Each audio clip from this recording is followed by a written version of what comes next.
kami mengucap syukur buat hari yang baik yang Tuhan jadikan buat kami. Kami selalu percaya bahwa kasih Tuhan selalu baru setiap pagi untuk kami. Dan biar setiap kami hari ini boleh kembali mengalami kasih Tuhan yang baru, kasih Tuhan yang baik. Engkau kekal buat selama-lamanya. Kami memuji-Mu, kami menyembah-Mu. Engkau Tuhan yang besar. Lebih besar dari apapun yang sedang kami hadapi. Lebih besar dari masalah yang sedang kami hadapi. Engkau lebih besar. Thank you Lord. Dalam nama Tuhan Yesus kami berdoa. Dan setiap kita yang percaya di dalam namanya berkata. Berikan tepuk tangan buat Tuhan kita yang luar biasa. Saudara boleh duduk. Berapa banyak yang diberkati oleh pujian penyembahan hari ini. Amin. Kita berikan tepuk tangan buat tim pujian penyembahan yang luar biasa. Juga buat semua volunteer yang luar biasa. Saya lihat dari bawah udah dicek segala macam. Saya pikir luar biasa dan yang terpenting. Kita berikan tepuk tangan buat Tuhan kita yang hadir hari ini di tempat ini. Amin. Saya mau nyapa dulu. Apa kabar pengharapan? Udah gak lucu lagi ya? Oke, saya sungguh berharap setiap kita tetap melangkah di dalam pengharapan. Bersyukur buat Pastor Andi dan Leo Cokro. Juga buat semua tim kepemimpinan yang ada. Saya lihat Grow Center sangat baik buat kami. Saya bawa tim, ada Devin, dia head production di kita. Ada Winston, dia next gen pastor kita. Dan ada Ibet, dia volunteer pastor kita. November kita rencana akan onsite. Jadi kita belajar ke gereja saudara. Dan luar biasa, gak ada rahasia di antara kita. Saudara kasih tahu semuanya buat kita. Jadi saya pikir berikan tepuk tangan buat semua pastor yang ada di Grow Center. Amin. Nah hari ini saya rindu, saya share satu sikap. Yaitu tenang. Tenang menjadi judul sharing saya hari ini. Nah saya percaya dalam 18 bulan ini enggak mudah. Menurut saya enggak mudah. Karena di 18 bulan ini saya mendengar adik rohani meninggal, kakak rohani meninggal, bahkan senior meninggal dalam kerohanian, bahkan teman SMP meninggal, teman SMA meninggal, teman di kuliah meninggal. Bahkan ada hari-hari di mana kita cukup panik karena jemaat tanya ada tabung oksigen enggak, di mana cari plasma, rumah sakit penuh, dan lain sebagainya. Bahkan saya dengar ada yang kehilangan pekerjaan dan lain sebagainya. Dan saya tahu ini hal-hal yang gak mudah. Dan tanpa kita sadar, semua hal yang kita dengar membuat kita khawatir, takut, dan gelisah. Kalau kita takut, khawatir, dan gelisah, kita akan kehilangan damai sejahtera. Sehingga kita menjadi tidak tenang. Kita sering mendengar banyak orang berbicara seperti ini. All I want is just some peace. Saya itu pengennya hanya damai katanya. Masalahnya di mana kita mendapat kedamaian. Karena damai nggak dapat dibeli. Terus kita simpan sebagai persiapan kalau kita perlu nanti. Apakah damai itu, maaf, hanya didapati hanya untuk orang-orang yang meninggal? Kan ada tulisannya tuh. May you rest in peace. Maaf. Apakah kita harus meninggal dulu baru kita mendapatkan damai? Apakah damai itu kalau kita punya uang banyak, mobil banyak, rumah banyak? Apakah damai itu kalau kita melihat matahari terbenam di Bali? Percayalah, itu bukan damai, itu liburan. Dan tentu kita tahu, enggak selamanya buat kita liburan. Pasti ada waktunya. Dan ingat gak? Setiap kali kita beres-beres, mau pulang, kita ngomong gini. Kita kembali ke dunia nyata. Jadi yang tadi itu bukan dunia nyata.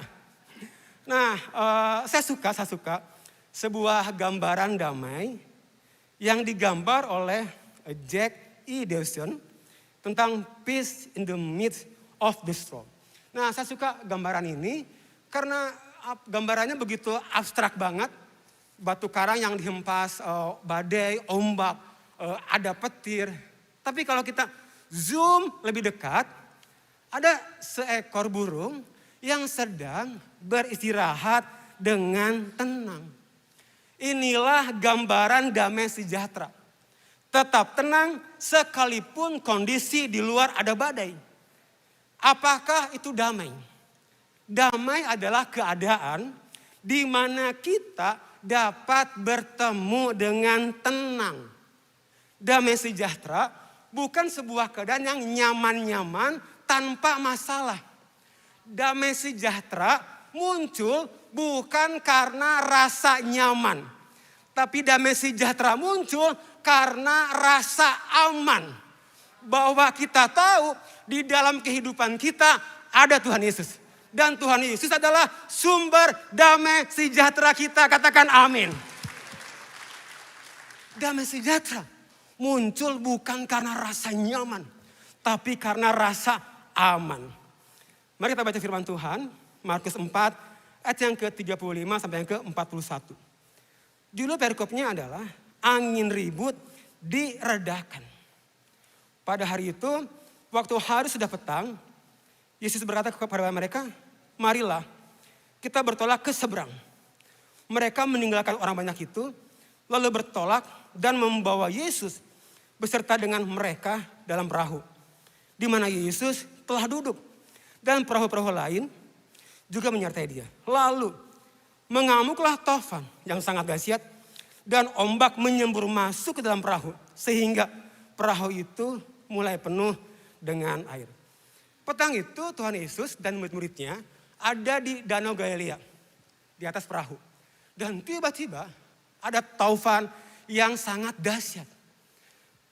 Danau Galilea itu bentuknya seperti mangkok. Dikelilingi oleh gunung-gunung. Jadi angin susah masuk. Tapi waktu angin itu masuk, dia akan sulit keluar. Dia akan berputar-putar menyebabkan angin taufan yang dahsyat. Saya mau katakan hari ini, Grow Center. Kalau dalam kehidupan kita, dalam perahu kehidupan kita ada Tuhan Yesus, saya pastikan itu tidak membuat kita bebas dari masalah. Saya pastikan dalam kehidupanmu ada Yesus, enggak membuat hidupmu bebas masalah. Kita lanjutkan ayat yang ke-38. Pada waktu itu Yesus sedang tidur di buritan di sebuah tilam. Maka murid-muridnya membangunkan dia dan berkata kepadanya, Guru, engkau tidak peduli kalau kami binasa. Tuhan Yesus tidur di tengah taufan. Pasti Tuhan Yesus punya damai. Dapat tidur di tengah badai. Dan murid Tuhan Yesus adalah murid yang profesional dalam pelayanan. Jadi dari awal dia tidak membangunkan Tuhan Yesus. Tapi karena hari itu air mulai masuk ke perahu dan saya pikir mulai tenggelam. Mereka mulai membangunkan Tuhan Yesus. Murid-murid membangunkan Tuhan Yesus dengan panik. Guru, engkau tidak peduli kalau kami binasa. Lihat ya. Orang panik biasanya omongannya mengintimidasi. Jadi kalau di rumahmu ada yang omongannya intimidasi, mungkin dia lagi panik. Di dalam perahu kehidupan kita, kerap kali kita dapat kehilangan damai sejahtera. Kapan? When circumstances are uncontrollable. Ketika keadaan nggak dapat terkendali. Tadi malam ada anak-anak saya nginap. Anak-anak saya ini harusnya tahun lalu menikah. 2 minggu sebelum menikah dia sakit. Waktu ke dokter dia divonis kanker stadium 4. Udah direncanakan dan semua berhenti. Di jemaat kami ada satu keluarga yang perlu 4 kali bayi tabung. Yang keempat, puji Tuhan akhirnya berhasil. Dalam hidup kita nggak bisa mengkontrol segala sesuatu. Yang kedua, kapan kita dapat kehilangan damai sejahtera? When people are unchangeable. Kita kehilangan damai ketika kita menghadapi orang-orang yang hidupnya nggak berubah. Tahun lalu masih oke lah kayak gitu kelakuannya. Tahun ini enak, lihatnya memuntah. Dengar, cara tercepat untuk kehilangan damai sejahtera adalah mencoba mengubah orang lain. Yang dapat kita buat adalah doa, kasih tahu. tapi perubahan hidup keputusan orang itu sendiri. Kita kehilangan damai sejahtera when problems are unexplainable. Kita kehilangan damai ketika menghadapi masalah yang kita tidak mengerti. Saya paling suka film yang happy ending. Tapi dalam hidup nggak selalu happy ending. Nggak semua hal yang terjadi dalam hidup kita, kita tahu why-nya. Dan karena kita nggak tahu why-nya, kita menjadi panik, khawatir, dan takut. Kita lanjutkan ayat yang ke-39. Ia pun bangun menghardik angin itu dan berkata kepada danau itu, diam, tenanglah. Lalu angin itu reda, danau itu menjadi teduh sekali. Ini bagian yang saya suka.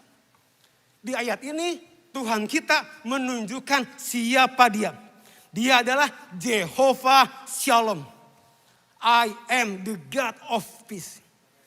Kita lihat Tuhan Yesus tidak mengubah ombak yang begitu besar, taufan yang begitu besar, sampai Tuhan Yesus melihat murid-muridnya datang pada Tuhan Yesus. Hal yang sama dalam hidup kita. Tuhan tidak akan mengubah situasi yang sedang kita hadapi sampai kita terlebih dahulu datang pada Tuhan Yesus. Engkau perlu mengubah fokusmu terlebih dahulu dari masalahmu kepada Tuhanmu Yesus Kristus namanya. Ayat ke-40. Lalu ia berkata kepada mereka, mengapa kamu begitu takut? Mengapa kamu tidak percaya? Mereka menjadi sangat takut dan berkata seorang pada yang lain, siapa gerangan orang ini sehingga angin dan danau pun taat padanya? Tuhan Yesus ada di dalam perahu bersama dengan murid-muridnya di Danau Galilea. Dan itu gak menyebabkan murid-muridnya anti masalah, anti badai. Sekali lagi, dalam perahu kehidupan kita, amin, ada Tuhan Yesus. But gak membuat kita bebas masalah. Kalau gitu bagaimana caranya? Supaya kita tetap damai, tetap tenang. Yang pertama, memilih untuk menerima. Ketika Rasul Paulus ditangkap, dibawa ke Roma untuk dipenjara, dan dia sambil lagi menunggu eksekusi mati oleh Nero. Ini yang menarik. Ini menarik. Sambil dia menunggu eksekusi mati, selama dia menunggu eksekusi mati, Rasul Paulus menulis surat yang paling positif. Can you imagine? Ini orang mau dihukum mati. Tapi dia mampu menulis surat yang paling positif. Yang paling membangun. Filipi 4 ayat yang ke-11 sampai yang ke-13. Dikatakan, saya telah belajar untuk puas. Dengan hal-hal yang saya miliki dan dengan semua yang terjadi. Saya tahu bagaimana hidup ketika saya miskin. Dan saya tahu bagaimana hidup ketika saya memiliki banyak. Saya telah belajar rahasia. Menjadi bahagia kapan saja. Dalam segala hal yang terjadi, saya dapat melakukan segala sesuatu melalui Kristus karena Dia memberi kekuatan. Growth Center. Rahasia damai adalah memilih untuk menerima apa yang Tuhan izinkan masuk dalam hidup kita. Bukan mempertanyakan apa yang Tuhan izinkan masuk dalam hidup kita. Sekali lagi, rahasia damai adalah memilih untuk menerima apa yang Tuhan izinkan masuk dalam hidup kita. Bukan mempertanyakan apa yang Tuhan izinkan masuk.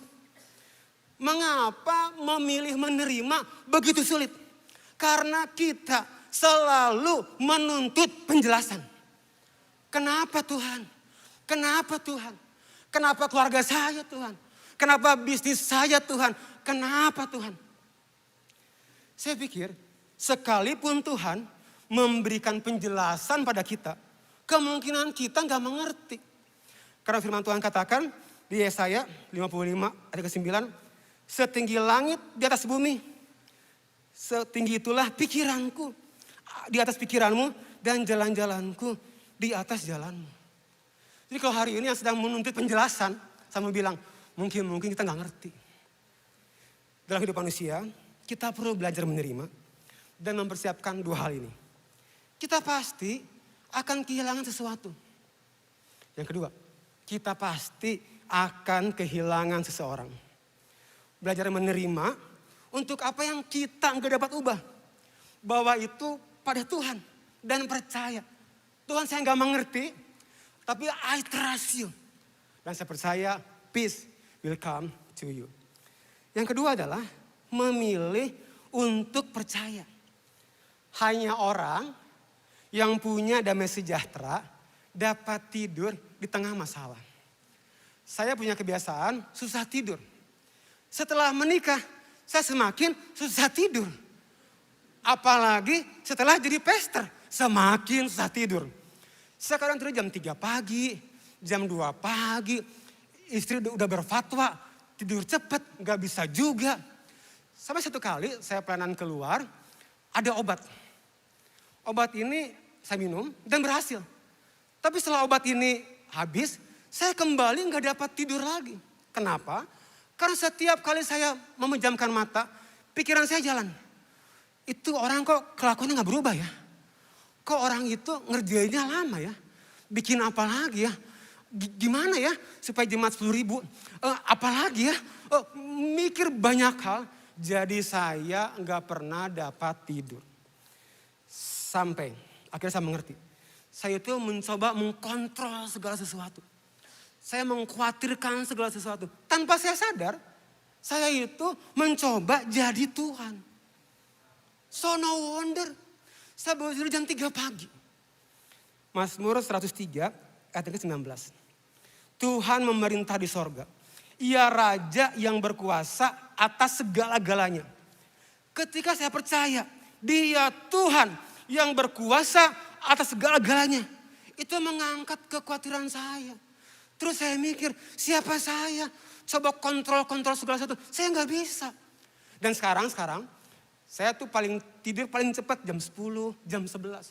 Bukan karena nggak ada masalah. Tapi karena saya tahu Tuhan, Engkau memegang segala sesuatu di sorga dan di bumi.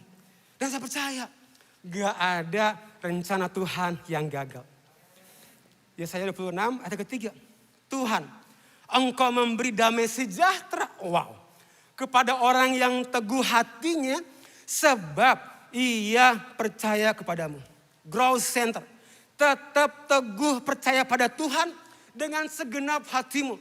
Maka ketika itu terjadi, damai sejahtera akan datang padamu. Yang ketiga, memilih untuk berserah. Mazmur 8 ayat yang ke-6. Jika pemikiran seseorang dikendalikan oleh dirinya yang berdosa, maka ada kematian. Tetapi jika pemikirannya dikendalikan oleh Roh. Sekali lagi, tetapi jika pemikirannya dikendalikan oleh Roh, maka ada kehidupan dan kedamaian. Jika kita ingin mendapatkan kedamaian, kita perlu berserah penuh kepada pimpinan Roh Kudus. Bukti bahwa kita berserah adalah kita taat. April kemarin 2021, 4 bulan yang lalu, saya lagi setir mobil, saya mau ada meeting hari itu. Di mobil, Roh Kudus bicara, Victor, kasih sejumlah uang kepada keluarga ini. Karena dia perlu buat DP rumah. Saya pikir, oke, Roh Kudus, saya siap. Terus saya pulang ke rumah, ke Menteri Keuangan saya, istri saya. Saya, tadi di mobil, Roh Kudus bilang, Victor, berikan sejumlah uang buat keluarga ini, buat DP rumah. Dia Menteri Keuangan, dia tanya, uang dari mana saya? Saya pikir, iya juga, uang dari mana ya? Terus tiba-tiba mata kami bertatap-tatapan. Tanpa bicara, kami tahu apa artinya tatapan itu. Bulan Maretnya, ada anak rohani kami datang ke rumah, bawa emas batang. Jadi saya tahu, oh oke. Kita ambil emas batang itu, kita datang ke rumahnya, kita kasih emasnya. Saya kasih emas batang itu, bukan karena saya nggak punya kebutuhan, bukan saya nggak punya keperluan, tapi karena saya mau berserah. Dan bukti kita taat adalah kita mau berserah. Jadi saya ke rumahnya, mereka kaget sampai nangis. Karena mereka ngomong gini, oh ternyata Tuhan lihat kita ya. Ya ini buat kamu, terus kita pulang. Waktu kita pulang, jujur. Saya sama istri damai banget. Sukacita banget, happy banget. Kenapa? Karena berserah buktinya adalah kita taat pada pimpinan roh. Ayat terakhir. Yohanes 14 ayat yang ke-27. Ini perkataan Tuhan Yesus dikatakan, I am leaving you with a gift. Wow. Peace of mind and heart. Saya meninggalkan kamu dengan hadiah. Ketenangan pikiran dan hati. Mungkin hari ini kita sedang menghadapi masalah yang gak terkendali. Mungkin hari ini kita sedang menghadapi orang-orang yang hidupnya gak berubah. Mungkin hari ini kita sedang menghadapi masalah yang kita gak mengerti. But kalau setiap kita memilih untuk menerima, memilih untuk percaya, memilih untuk berserah, saya percaya damai akan datang dalam hidup kita dan kita boleh dapat tenang. Selama kita memilih untuk menerima, untuk percaya, untuk berserah, kita akan tetap tinggal dalam damai. Yesus bilang, I am leaving you with a gift, peace of mind and heart. Dia adalah Jehovah Shalom. I am the God of peace. Semakin growth center dekat dengan Tuhan, maka engkau akan semakin damai. Amin. Tuhan Yesus memberkati.